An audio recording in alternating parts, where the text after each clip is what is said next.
Demirəm həyatda elə yaşayım, ömrüm başdan başa keftamaq olar.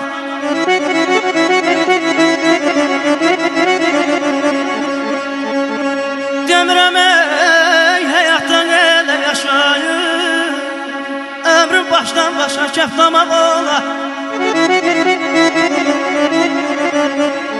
Deyirəm dünyadan daşla daşayım, tək bu həyatda canım sağ olar.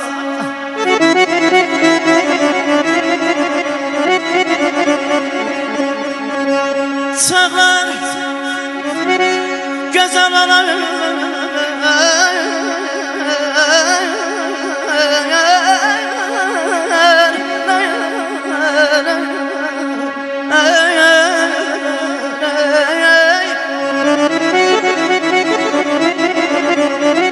çağlar gözəl olam, bıçaqlar kimi təbimdə qaynayan bulaqlar kimi.